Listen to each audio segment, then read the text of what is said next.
Assalamualaikum warahmatullahi wabarakatuh.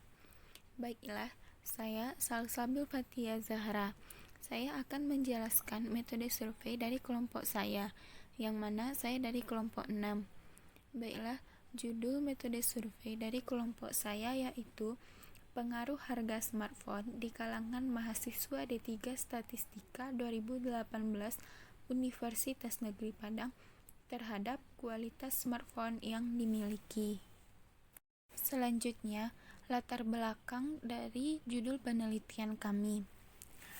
Menurut Kotler, keputusan pembelian adalah tindakan dari konsumen untuk mau membeli atau tidak suatu produk. Dari berbagai faktor yang mempengaruhi konsumen dalam melakukan pembelian suatu produk atau jasa, biasanya konsumen selalu mempertimbangkan kualitas, harga, dan produk yang sudah dikenal sebelumnya oleh masyarakat. Menurut Kotler, harga adalah jumlah sebuah nilai yang diberikan oleh pelanggan untuk mendapatkan keuntungan dari memiliki atau menggunakan suatu produk baik barang maupun jasa. Dalam pikiran konsumen, harga dijadikan sebagai sebuah bahan pertimbangan yang penting dalam membeli sebuah produk, karena harga salah satu faktor penentu, baik dalam memunculkan minat beli maupun keputusan membeli konsumen. McCarthy dan Perel mengemukakan bahwa produk merupakan hasil dari produksi yang akan dilempar kepada konsumen untuk didistribusikan dan dimanfaatkan konsumen untuk memenuhi kebutuhannya.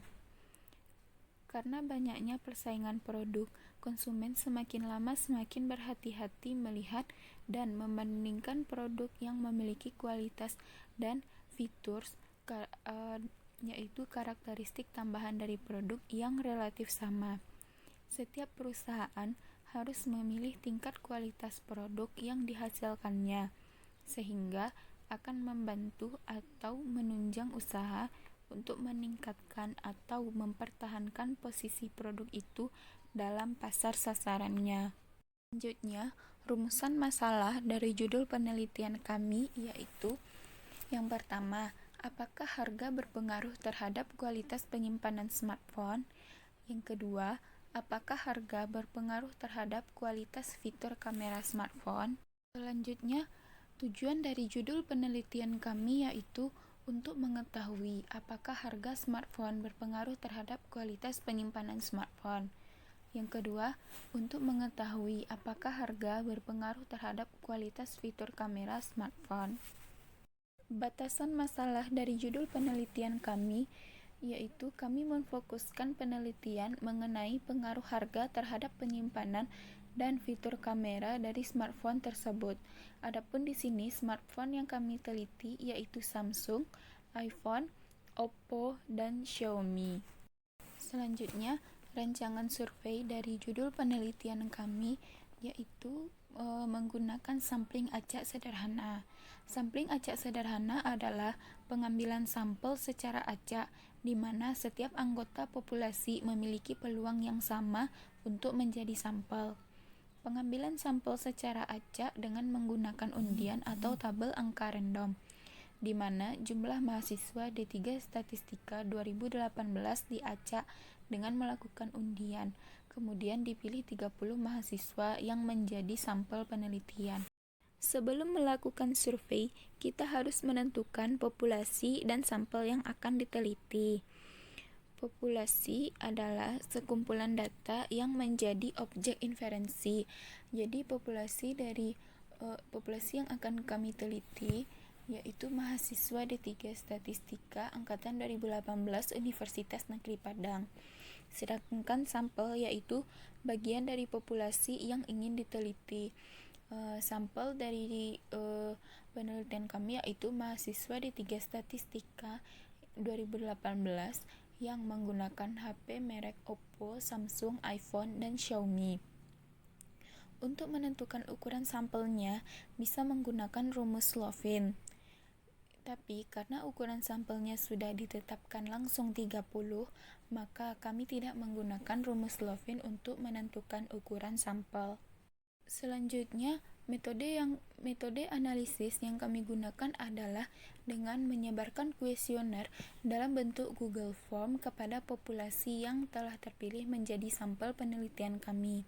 Anggota sampel dipilih random dengan melakukan undian, di mana data yang kami dapatkan setelah mensurvei populasi mahasiswa D3 Statistika 2018 yaitu sebanyak 41 mahasiswa. Lalu kami melakukan undian hingga mencapai jumlah sampel yang telah ditetapkan, yaitu sebanyak 30 mahasiswa yang menjadi sampel penelitian. Analisis data. Yang pertama, uji validitas. Uji validitas dilakukan dengan menghitung nilai korelasi antara masing-masing pertanyaan dengan skor total. Bila probabilitas hasil korelasi lebih besar dari 0,05, maka dinyatakan valid, dan sebaliknya dinyatakan tidak valid. Metode yang digunakan adalah korelasi Pearson produk momen. Yang kedua, uji reliabilitas.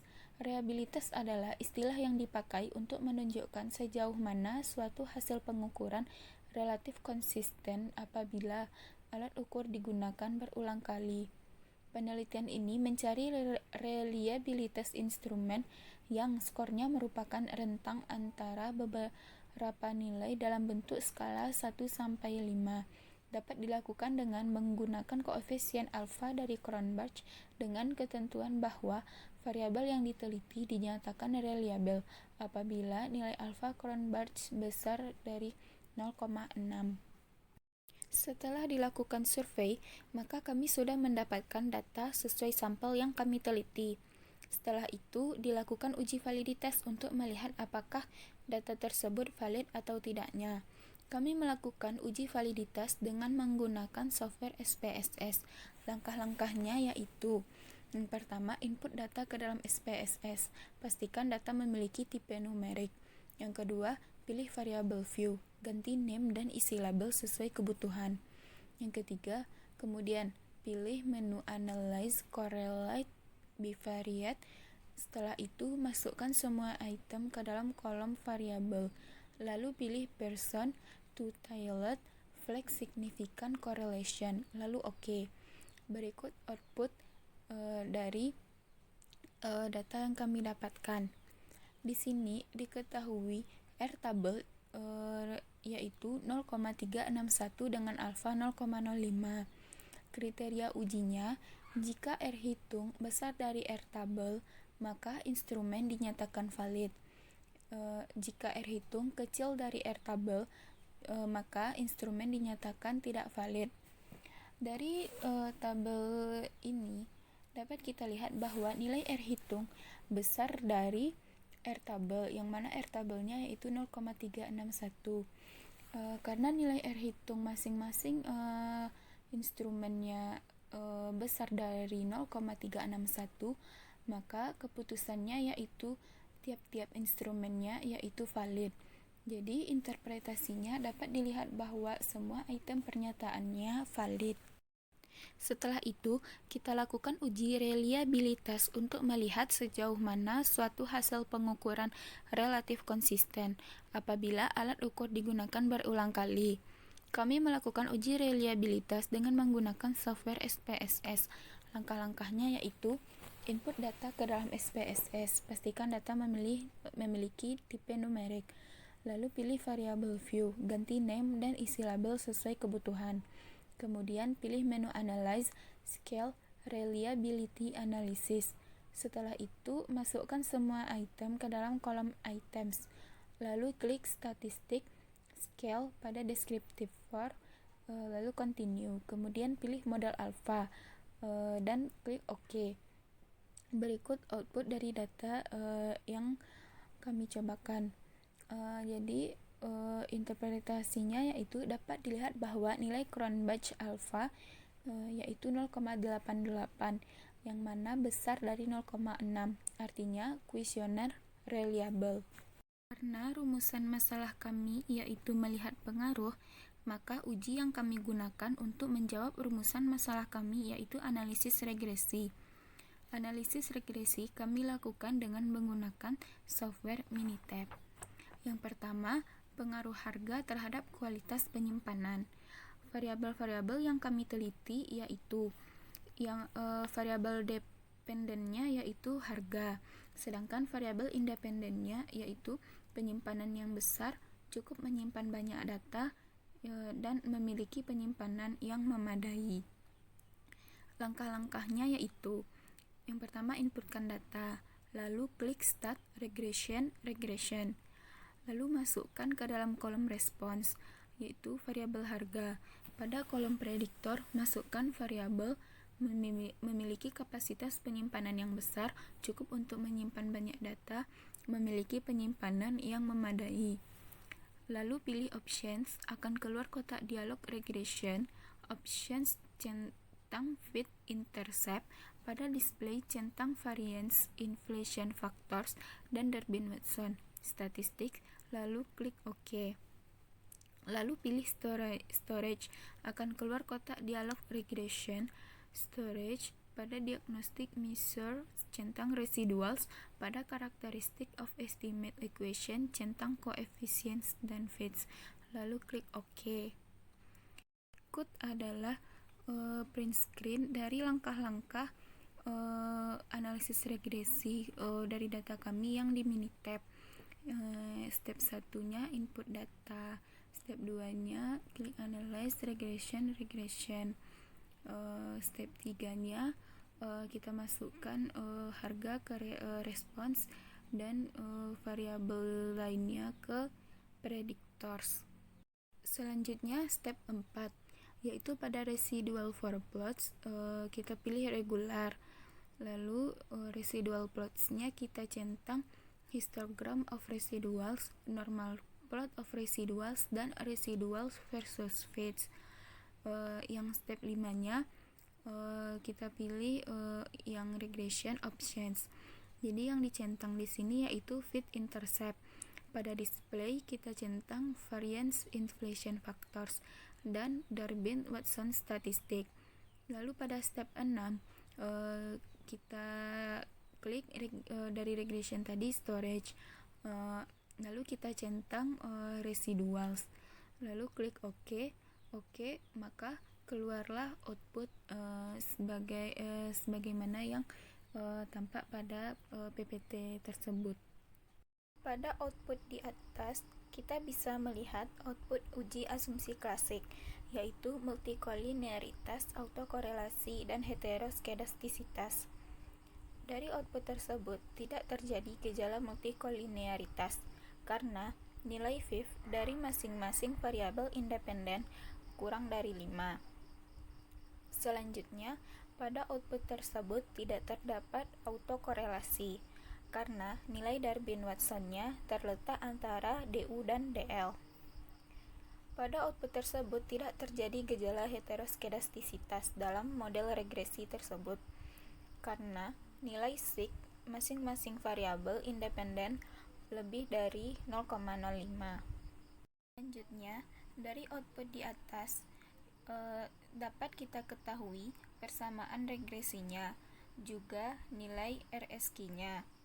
Dari output di atas, dengan melihat nilai P regression pada analysis of variance sebesar 0,127 besar dari 0,05, maka dapat disimpulkan bahwa secara simultan variabel independen mempunyai pengaruh bermakna terhadap variabel dependen.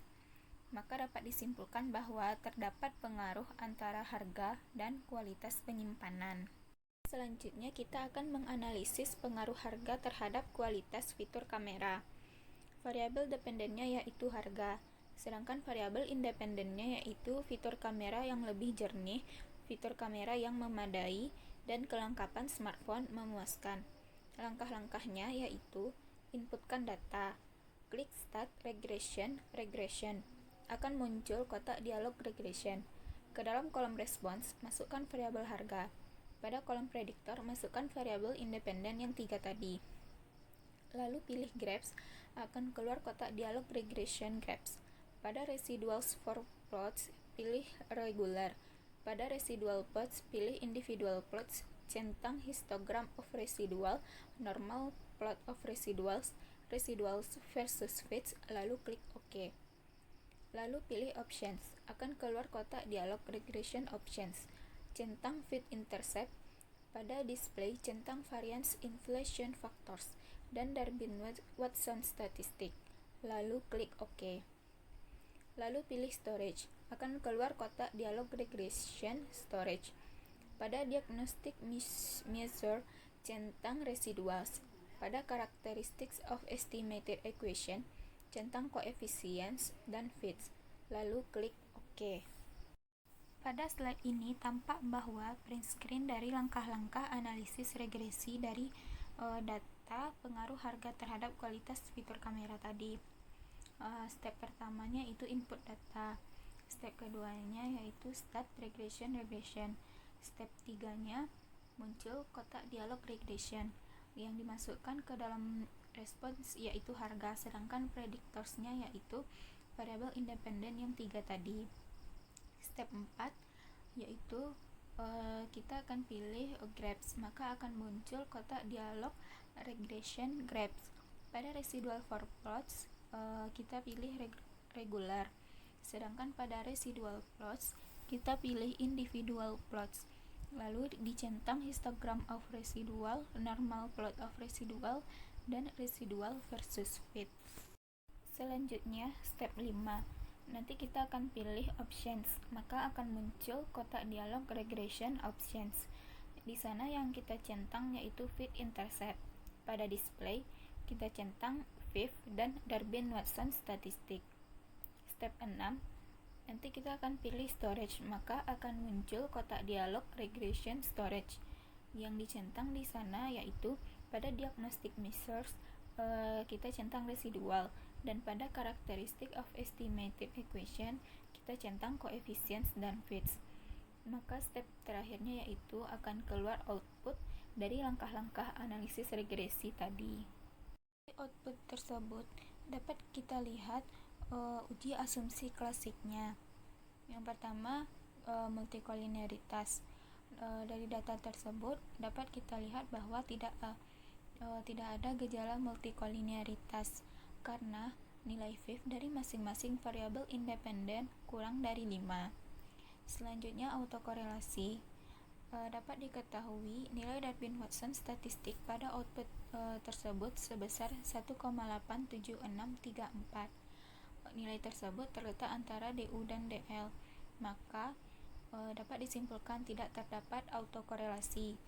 Selanjutnya heteroskedastisitasnya. Karena nilai sig dari masing-masing variabel independen besar dari 0,05, maka dapat disimpulkan bahwa tidak terjadi gejala heteroskedastisitas dalam model regresi tersebut. Dari output tersebut dapat kita ketahui persamaan regresinya, juga nilai RSQ-nya. Dari output di atas dengan melihat nilai P regression pada analysis of variance sebesar 0,372 lebih dari 0,05, maka dapat disimpulkan bahwa secara simultan variabel independen mempunyai pengaruh bermakna terhadap variabel dependen. Maka dapat disimpulkan bahwa terdapat pengaruh antara harga dan kualitas fitur kamera. Yang terakhir yaitu kesimpulan. Dari analisis data di atas dengan mengelompokkan masing-masing variabel dengan karakteristik tertentu, yaitu 3 variabel independen untuk kualitas penyimpanan dan 3 variabel independen untuk kualitas fitur kamera, dan menggunakan teknik pengambilan sampel acak sederhana serta telah dilakukan terhadap variabel yang telah diteliti, dapat disimpulkan bahwa secara keseluruhan harga smartphone mahasiswa di 3 Statistika 2018 mempengaruhi kualitas smartphone yang dimiliki, yang mana dapat dilihat dari hasil analisis harga mempengaruhi kualitas penyimpanan dan harga mempengaruhi kualitas fitur kamera. Dalam variabel yang diteliti, dengan melihat analisis datanya menggambarkan harga smartphone mempengaruhi kualitas smartphone, menerangkan bahwa mahasiswa dengan harga smartphone yang tinggi maka kualitas smartphone-nya juga lebih bagus, sedangkan mahasiswa dengan harga smartphone yang rendah maka kualitas smartphone-nya rendah juga. Baiklah, sekian penjelasan dari permasalahan kelompok saya dengan judul Pengaruh Harga Smartphone di kalangan mahasiswa D3 Statistika 2018 Universitas Negeri Padang terhadap kualitas smartphone yang dimiliki. Saya Salsabil Fatia Zahra dari kelompok 6 memohon maaf apabila ada kata-kata yang salah terucap. Terima kasih. Assalamualaikum warahmatullahi wabarakatuh.